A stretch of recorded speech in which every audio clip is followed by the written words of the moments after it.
अस्सलाम वालेकुम। बिस्मिल्लाहिर्रहमानिर्रहीम।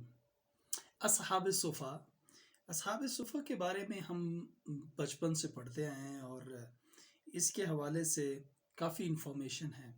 लेकिन अनफॉर्चुनेटली हमारी जो न्यू जनरेशन है, ख़ासकर मैं वीडियो उनके लिए बना रहा हूँ, वो अपनी हिस्ट्री जो हमारी इस्लामिक हिस्ट्री है उससे काफ़ी दूर जा चुके हैं और उनकी इंस्पायरेशन थोड़ी-सी डिफरेंट हो गई है।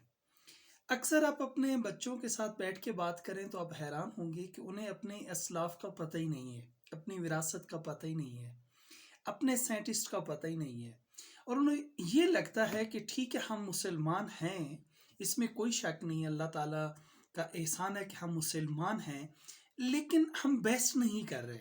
ये एक परसेप्शन और ये एक हर बच्चे के ज़हन में ये बात बहुत घूमती है। उसकी वजह ये है कि आप साइंस के जितने भी चैप्टर्स उठा के देख लेंगे, साइंसेस पढ़ेंगे, जो भी पढ़ेंगे, उसमें मुस्लिम साइंटिस्ट के रेफरेंस नहीं मिलते। असहाब सुफ़ा के हवाले से मैं एक छोटी-सी एक अर्ज़ करना चाहूँगा। ये उन बच्चों के लिए, उन अपने स्टूडेंट्स के लिए जिनको असहाब सुफ़ा के बारे में पता नहीं है। रसूल अकरम सल्लल्लाहु अलैहि वसल्लम के दौर में असहाब सुफ़ा एक ऐसी जगह थी जहाँ पे मुहाजिरीन आके रहते थे। मीन के वहाँ उनके जिनके घर नहीं थे, जिनका कोई अपना स्ट्रक्चर नहीं था, ज़मीन नहीं थी, कोई अपना इनकम नहीं थी, लेकिन वो ट्रैवल करके अपना सब कुछ छोड़ के रसूल अकरम सल्लल्लाहु अलैहि वसल्लम की बारगाह में आ गए, तो वो असहाब सुफ़ा कहलाते थे।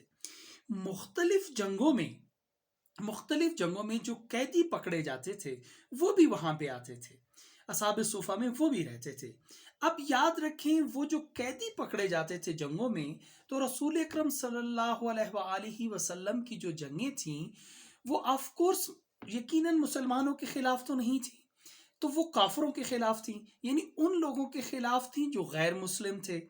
अब उन गैर मुस्लिम को वो कैदी बनाते थे और वो असहाब सुफ़ा में ले आके वहां पे वो रहते थे।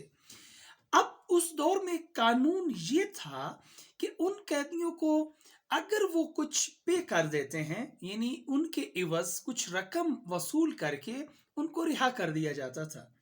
लेकिन रसूल अकरम सल्लल्लाहु अलैहि वसल्लम ने क्या कहा कि उन कैदियों को कि आपकी तालीम क्या है, जो उनकी तालीम होती थी जिसमें वो महर थे, उन्होंने कहा कि आप हमारे तारीख में मुख्तलिफ उसके नंबर्स हैं, यानी 10 मुसलमानों को अगर आप पढ़ा दें, जो आपको आता है, जो आपको तालीम आती है, हमारे 10 मुसलमानों को पढ़ा दें, हम आपको रिहा कर देंगे।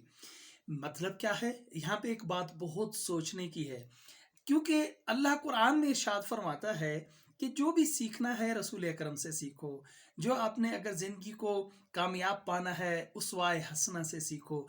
रसूल अकरम सल्लल्लाहु अलैहि वसल्लम की ज़ात ही हमारे लिए बायस निजात और सब कुछ बायस निजात राह है, उनकी रास्ते पे चलेंगे तो हम सक्सेसफुल इंसान बनेंगे। वो क्या कर रहे हैं कि उन लोगों को जो कैदी हैं उन्हें कहते हैं कि अगर आप 10 मुसलमानों को पढ़ा देंगे, वही तालीम जिनमें तुम एक्सपर्ट हो, तो हम आपको आज़ाद कर देंगे। अब दोस्तों बात सोचने की है, ख़ासकर मेरे स्टूडेंट्स, आप लोग ये बात ये सोचने की है कि जो वो कैदी थे, वो अब मुसलमानों को क्या पढ़ाते थे?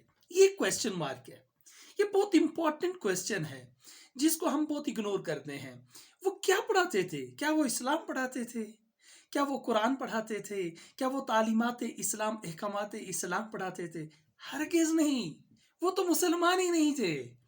उनकी एक्सपर्टी, उन्होंने तो कलमा ही नहीं पढ़ा था, तो वो इस्लाम क्या पढ़ाते थे? उन्हें तो ना अहकामात पढ़ाते थे, ना इस्लाम, ना कुरान पढ़ाते थे। मतलब क्या है कि उस वक़्त के अदवार के जो बेस्ट अदयान थे, जो बेस्ट उलूम थे, वो उलूम पढ़ाते थे। चाहे वो फिज़िक्स थी, केमिस्ट्री थी, रियाज़ी थी, अलजबरा थी, जो भी थी, उसके इवज़ में जो मुसलमानों को पढ़ाते थे, उसके इवज़ रसूल अकरम सल्लल्लाहु अलैहि वसल्लम उनको रिहा कर देते थे। ये बात हमारे लिए समझने की है कि आज हम, मकसद मेरा कहने की इस बात ये है कि इस्लाम क्या है, हमें इसको समझना है। हमारी जो ज़रूरियात ज़िंदगी हैं, उनको जो हल किया जाता है, वो जिन उलूम से हम करते हैं, वो भी इस्लाम है।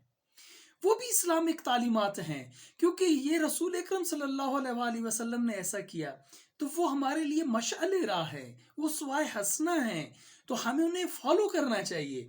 تو اگر آپ جو تعلیم حاصل کرتے ہو، یہ اکثر ہم بیٹھے یہ ڈسکس کرتے ہیں، ہمیں یہ احساس ہوتا ہے کہ شاید جو ہم نے تعلیم اور ہم ریسرچ کر رہے ہوتے ہیں، جو ہم آگے بڑھ رہے ہوتے ہیں، اس کا اجر نہیں ہے، اس کا اجر ہے۔ یہ بھی اسلام ہے، یہ بھی اسلام کی تعلیمات ہیں، کیونکہ یہی چیز ہمیں رسول اکرم صلی اللہ علیہ وآلہ وسلم نے یہی سکھائی، یہی پڑھائی، یہی قرآن میں ہے۔ تحقیق کرو، جستجو کرو، اس کے اوپر فکر کرو، غور کرو، یہ کائنات کیسے بنی، اس کو سمجھو۔ یہ اللہ کہہ رہا ہے قرآن میں، اور اس کی تفسیر اس کو کون ہمیں بیان کر کے بتا رہے ہیں؟ پریکٹیکلی کون بتا رہے ہیں؟ رسول اکرم صلی اللہ علیہ وآلہ وسلم، جس کی سب سے بڑی مثال اصحاب صفا ہے۔ میں دعا گو ہوں کہ اللہ ہمیں ہمت دے اسلامک تعلیمات پہ اچھے طریقے سے عمل کرنے کی۔ تھینک یو ویری مچ، بہت شکریہ، بہت شکریہ۔